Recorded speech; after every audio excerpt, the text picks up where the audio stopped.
नील में फेंका होगा पत्थर तो लहरों का उठना शरारत नहीं है। आजादी आजादी है, सबकी रहेगी, किसी के बाप की ये विरासत नहीं है, किसी की बाप की ये विरासत नहीं है। कई नौजवान बिहार की धरती से आए हैं, अगर हम जीते जी माननीय बहन कुमारी मायावती जी को देश को प्रधानमंत्री नहीं बना पाएंगे तो अपने बच्चों पर हम जुल्म और अन्याय और अत्याचार से होने से रोक नहीं सकते हैं। अगर रोकना होगा तो माननीय बहन कुमारी मायावती जी को देश का प्रधानमंत्री बनाना होगा। बाबा साहब अधूरा सपना लेकर के इस देश दुनिया से चले गए। माननीय बहन कुमारी मायावती जी हैं जिन्होंने शादी नहीं की, अपना घर नहीं बसाया, अपने लिए कुछ नहीं किया, जो भी किया है वो बहुजन समाज के लिए किया। 800 साल मुगल मुसलमानों ने शासन किया। उन 800 शासन के दरमियान कभी एक भी बता दो किसी मुगल या उन शासक वर्ग के समाज के बहन बेटियों का अत्याचार हुआ हो, उनकी बलात्कार हुई हो। बहुजन समाज को जगाने आया हूं, बहुजन समाज को शासक बनाने आया हूं, बहुजन समाज को राजा बनाने आया हूं। हकीकत को कहना बगावत नहीं है, मगर मानवता के दुश्मनों को सुनने की आदत नहीं है। हमें भी जरा धूप में बैठने दो, ये सूरज किसी की अमानत नहीं है। कैसे रोक लेंगे? तो उन्होंने कहा कि देखिए मेरे दलित बैकवर्ड बहुजन समाज के 85% समाज के लोगों की बहन बेटियों के साथ बलात्कार होता है। ये चिल्लाते हैं, न्याय मांगते हैं, न्याय नहीं मिलता। न्याय मांगने वाले नौजवानों पर गोलियां चलाई जाती हैं, लाठियां बरसाई जाती हैं, जुल्म की इंतहा की जाती है, अत्याचार किया जाता है, न्याय नहीं मिलता। तो मैं इस समाज को शासक बनाना चाहता हूं। जो समाज शासक होता है उसके ऊपर जुल्म, अन्याय, अत्याचार नहीं होता।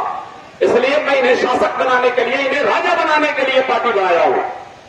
कहा ये आप कैसे कह सकते हैं? कहा ये कॉन्फिडेंस के साथ सुन लो।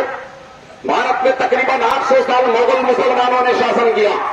उन 800 शासन के दरमियान कभी एक भी बता दो किसी मुगल या उन शासक वर्ग के समाज के बहन बेटियों का अत्याचार हुआ हो, उनकी बलात्कार हुई हो। उनकी संख्या नहीं थी।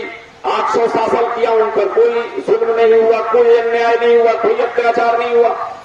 उसके बाद तकरीबन 150 साल अंग्रेजों ने शासन किया, उनकी बहन बेटियों का बलात्कार नहीं हुआ, उन पर जुल्म नहीं हुए, उन पर अन्याय अत्याचार नहीं हुए।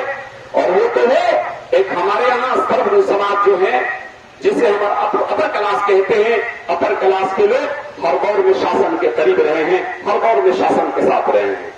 उनकी भी बहन बेटियों के साथ बलात्कार नहीं होता, उनके ऊपर भी अन्याय अत्याचार नहीं होता। अगर कहीं गलतफहमी से हो भी जाता है तो उनके पर अन्याय, अत्याचार, जुल्म, सितम उनकी बहन बेटियों के साथ छेड़खानी करने वालों को सजा मिल जाती है, उन्हें न्याय मिल जाता है। अगर नहीं मिलता है तो सिर्फ बहुजन समाज को मिलता है। इसलिए मैं बहुजन समाज को जगाने आया हूं, बहुजन समाज को शासक बनाने आया हूं, बहुजन समाज को राजा बनाने आया हूं। मैं कहना चाहता हूं बिहार प्रदेश के बहुजन समाज के लोगों से कि बाबा साहब डॉक्टर बी.आर. अम्बेडकर ने स्वर्ग की जिंदगी को ठोकर दे करके भारत में संघर्ष के जीवन को अपना लिया। फकत 2 मिनट में खत्म कर रहा हूं ऐसा, और अपना लिया। और उनका भी सपना था कि मैं इस देश का पीएम बनकर के बरसों से जुल्म सितम के शिकार समाज को मैं शासक बना दूंगा। लेकिन बाबा साहब अधूरा सपना लेकर के इस देश दुनिया से चले गए। माननीय कांशी राम साहब ने अच्छी नौकरी छोड़ करके उन्होंने भी संघर्ष के रास्ते को अपनाया कि मैं पीएम बनकर के बहुजन समाज के, भारत के लोगों का मैं हमेशा हमेशा के लिए उनका कायाकल्प कर दूंगा। मैं उनका जिंदगी का पलट दूंगा। जो दुखी है उन्हें मैं सुखी बना दूंगा। वो भी आज संघर्ष करते करते हमारे बीच से चले गए। तीसरी पीढ़ी माननीय बहन कुमारी मायावती जी हैं जिन्होंने शादी नहीं की, अपना घर नहीं बसाया, अपने लिए कुछ नहीं किया, जो भी किया है वो बहुजन समाज के लिए किया है। अगर इतने नौजवान बिहार की धरती से आए हैं, अगर हम जीते जी माननीय बहन कुमारी मायावती जी को देश को प्रधानमंत्री नहीं बना पाएंगे तो अपने बच्चों पर हम जुल्म और अन्याय और अत्याचार से होने से रोक नहीं सकते हैं। अगर रोकना होगा तो माननीय बहन कुमारी मायावती जी को देश का प्रधानमंत्री बनाना होगा।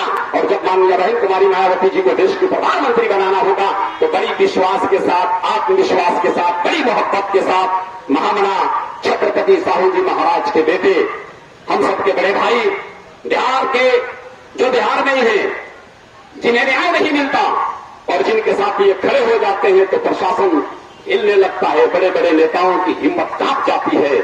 माननीय अनिल कुमार जी पर माननीय बहन जी ने जो विश्वास जताया है और बिहार की कमान देकर के इस बात पर आशा किया है कि बिहार से हमें रिजल्ट जरूर मिलेगा। अरे मेरे बहुजन समाज के लोगों, अगर डीएम कृष्णैया जी को आप न्याय दिलाना चाहते हो तो न्याय दिलाने की एक कड़ी ये होगी कि हम इस लोकसभा 2000 आम चुनाव 2024 में हाथी छाप पर इतना बटन दबाएं, इतने लोगों से दबवाएं कि माननीय बहन कुमारी मायावती जी के लिए यहां से एमपी जिता करके भेजें, तब हम न्याय दे पाएंगे और न्याय दे पाएंगे।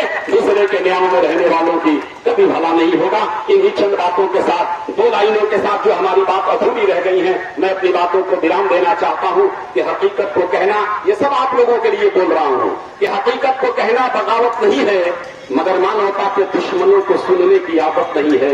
हमें भी जरा धूप में बैठने दो, ये सूरज किसी की अमानत नहीं है। और अगर झील में फेंका होगा पत्थर तो लहरों का उठना शरारत नहीं है।